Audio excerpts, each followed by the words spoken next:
ምድር ላይ በጣም ደስተኛ ከሆኑ ሰዎች አንዱ እኔ ነኝ። ታውቂያለሽ፣ በጠዋት ማታ ደስተኛ ነኝ። በጣም ደስተኛ ነኝ እና የህይወት መርሆች እምላቸው አሉኝ፣ ፕሪንሲፕልስ ኦፍ ላይፍ። አንደኛው በጣም የረዳኝ ሲምፕሊሲቲ የሚባል ቅመም ነው። ሲምፕሊሲቲ ወይም ነገሮችን ቀለል አድርጎ ማየት፣ ማቅለል ሳይሆን ቀለል አድርጎ ማየት፣ ራስን አለማካበድ፣ ራስን ዝም ብሎ አለመካብ፣ ሲምፕል መሆን። አሁን ስለ ሴሌብሪቲስ አንድ ቦታ ስናገር ሴሌብሪቲስ ከሚቸገሩበት፣ እነዚህ ታዋቂ ሰዎች ከሚቸገሩበት ነገር አንዱ ሰልፍ ኮንፋይንመንት ይባላል። ሰልፍ ኮንፋይንመንት ራሳቸው የሚፈጥሩት እስር ቤት አለ እና ምንድነው ሆም አሬስት ይባላል፣ ሃውስ አሬስት ይባላል። ሃውስ አሬስት ውስጥ ይቀመጣሉ። ለምንድን ነው? ሊወጡ ሲሉ እንትን ይላሉ፣ ይጨነቃሉ። በጣም መዋብ አለባቸው፣ በጣም መልበስ አለባቸው፣ የህዝቡን ኤክስፔክቴሽን ያሉ። ስለዚህ በጣም ካልዘነጡ መውጣት አይፈልጉም፣ ግሮሰሪ አይሄዱም፣ ወክ አያደርጉም፣ ሞል አይሄዱም፣ የትም አይሄዱም። ስለዚህ አሁን እየቀነሱ ይመጡና ከዛ ሰልፍ ኮንፋይንድ ይሆናሉ፣ እንደ እስረኛ መኖር ይጀምራሉ። እኔ ራሴን ታዋቂ ነኝ ማለት አይደለም፣ ግን አንዱ ህይወቴን ያቀለልኩበት ነገር ራሴን ሲምፕል አድርጌ ማየት ነው። ሴንስ ኦፍ ሂውመር ያስፈልጋል። ሴንስ ኦፍ ሂውመር ማለት ነው። ሴንስ ኦፍ ሂውመር ማለት ሌሎችን ፈገግ እንዲሉ ማድረግ ብቻ አይደለም። እሱም አንድ ሴንስ ኦፍ ሂውመር ነው። ግን ቀልድንም አንደርስታንድ የማድረግ ችሎታ ሴንስ ኦፍ ሂውመር ነው። አንቺ እየቀለድሽ እንደሆነ የመለየት ችሎታም እሱም ሴንስ ኦፍ ሂውመር ነው። ስለዚህ ሴንስ ኦፍ ሂውመር ያስፈልጋል። ስፓይስ ነው፣ ቅመም ነው።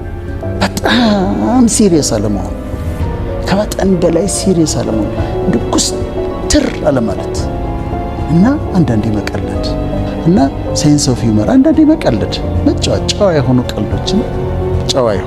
ቀልዶች አሉ እና እነሱም መቀለድ።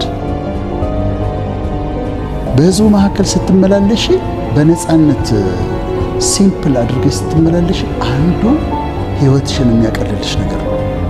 ራሴ ግን ካከበድኩት ዶክተር ወዳጀን የሚባለውን ሰው የራሴ አክብጀው ራሴ በጣም ትልቅ አድርጌው በቃ እዛ ጋር መታየት የሌለበት እዛ ጋር እንትን የሌለበት በቃ ራሱን አክብዶ ሲደወልለት ተኮሳትሮ የሚያወራ ሰው ሲያገኝ ሰው ተንቀጥቅጦ እንዲያወራው የሚፈልግ አይነት ሰው ካረኩኝ ግን እኔ ነኝ የምጨነቀው። የራሴን ህይወት አከብደዋለሁ። ስለዚህ አንድ የምጠቀምበት የህይወት ማጣፈጫ ሲምፕሊሲቲ ነው፣ ወይም ቀለል አድርጎ ማየት ማለት ነው።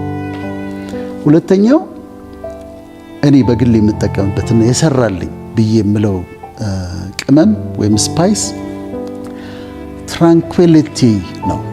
ትራንኩዊሊቲ ማለት ደግሞ መረጋጋት ማለት ነው። ረጋ ማለት በቃ ቴክ ኢት ኢዚ ወደዋለሁ ኤክስፕሬሽኑ፣ ጀስት ቴክ ኢት ኢዚ። ከዛ ደግሞ ረጋ በል፣ ጊዜ ውሰጂ፣ ተንፈሺ። በጣም ወደ ውስጥ አየር አስገቢና ከዛ ቀስ ብለሽ አየሩን አውጪው። ሪላክስ አድርጊ፣ ነርቨስ አትሁኚ፣ ተረጋጋ። ይኸውን የምጠቀምበት እኔ ቅመሜ ነው። ተረጋጋ። ምንም የሚያጣድፍ ነገር የለም። ሰዎች አንድ ነገር ካሉሽ መልስ ለመስጠት ቶሎ አትቸኩይ። በደንብ አስቢበት። ቴክ ታይም፣ አስበሽበት።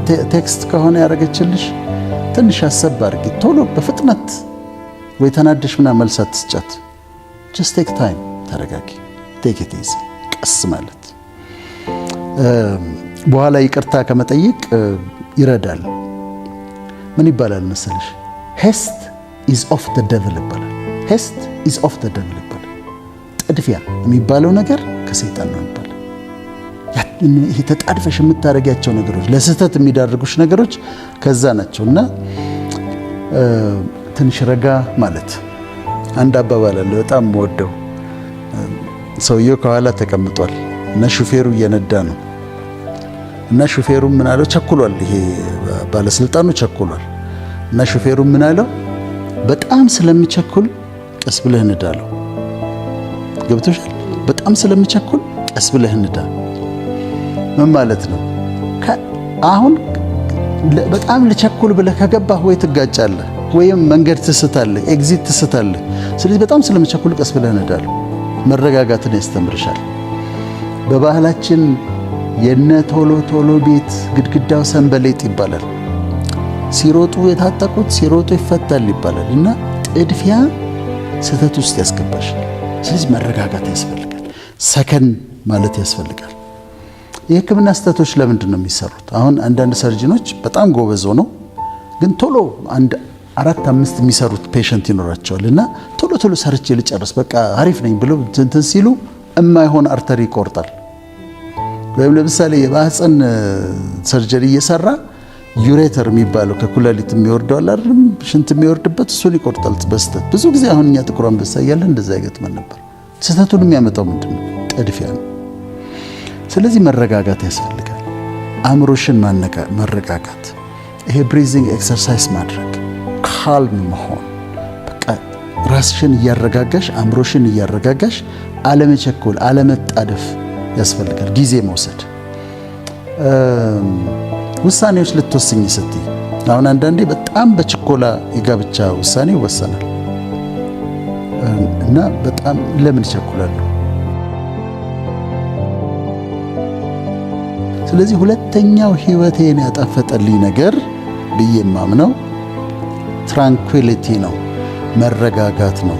መረጋጋት ሲያቅታቸው ሰዎች ትንፋሽ ይውሰዱ፣ ዲፕ ብሬዝ ይውሰዱ። ከዛ ቀስ እያሉ ኤክሴል ያርጉት። አሁን ኢንሄል ታደርጊያለሽ አይደለም? አየር ስታስገቢ ኢንሄል ነው የምታደርጊው። በጣም ታስገቢና ኤክሴል ስታደርጊ ደግሞ ቀስ ብለሽ ታስወጪዋለሽ። ትራንኩዊሊቲ መረጋጋት በጣም ኢምፖርታንት ነው። ሶስተኛው በጣም እኔ በህይወቴ የረዳኝ ብዬ የማምነው ሌሎችንም ይረዳል ብዬ የማምነው ሶስተኛው ሂዩሚሊቲ ነው። ሂዩሚሊቲ ትህትና ነው። ሂዩሚሊቲ ራስን ዝቅ ማድረግ ነው። ራስን ዝቅ ሳደርግ ግን ራሴን ዲስትሮይ አድርጌ ሳይሆን ፍቅር አንቺ ከኔ ትሻያለሽ እልሻለሁ። ያንቺን ቫልዩ ወስድና አንቺን ከፍ አደርግሻለሁ። አንቺ እኮ ከኔ ትሻያለሽ ማለት ነው። ትህትና ትክክለኛው ትርጉሙ ወንድሜ ከኔ ይሻላል፣ እህቴ ከኔ ይሻላል ብሎ ማለት ነውና ይረዳሻል። ከሰዎች ጋር እንዳትወዳደሪ፣ ራስሽን እንዳታነጻጽር ያደርግሻል። ሁሉ ሰው ከአንቺ እንደሚሻል ነው የምትቆጥሪው። ስለዚህ ችግር የለብሽም። አሁን ለምሳሌ ምሁራን በሚሰበሰቡበት ቦታ ላይ እኔ ስኖር የሆነ የውድድር ስሜት ካለ እኔ ቀድሜ የመጀመሪያ እነሱን ከፍ ነው ማድረጋቸው። ከፍ ትህትና ነው። ግን ይሄ መሸንገል አይደለም። በትህትና እነሱን የተሻሉ አድርጌ እቆጥራቸዋለሁ። ከዛ በኋላ ሰላም ሆኜ እኖራለሁ። አውሬዲ ያስበልጫቸዋለሁ። አንተ ትሻላለህ ብዬዋለሁ። አይጣለኝም፣ አይወዳደረኝም። ስለዚህ ይጠቅምሻል። ትህትና የሚደረስበት ቦታ ነው። አሁን የዛፎችን አወዳድሪ። ከባባድ ፍሬ ያላቸው ዛፎች ምን ያደርጋሉ? ቅርንጫፎቹ ዝቅ ይላሉ። ፍሬ የሌላቸውስ ቀጥ ብለው ይቆማሉ። እና ስታፈሪ ፍሬ ሲኖርሽ ራስሽን ዝቅ ማድረግ ትለማመጫለሽ። እኔ አንድ ጊዜ መድረክ ላይ እያስተማርኩ ነበርና እኔን ማንም ሰው ሊያዋርደኝ አይችልም ብዬ ተናገርኩ። ከዛ ደነገጡ፣ ኦዲየንሱ ደነገጠ። ማንም ሰው በምድር ላይ እኔ ማዋረድ የሚችል የለም ስል ተያዩ፣ ደንግጠዋል፣ እርስ በርስ ተያዩ። እንዴት እንደዚህ በቃ እንትን ነው የሚመስለው፣ የትዕቢት ንግግር ነው የሚመስለው። አንድ ሰው እኔ ማዋረድ የሚችል የለም። ጸጥ አሉ። ምክንያቱም አልኳቸው እኔ ቀድሜ ራሴን አዋርጃለሁ።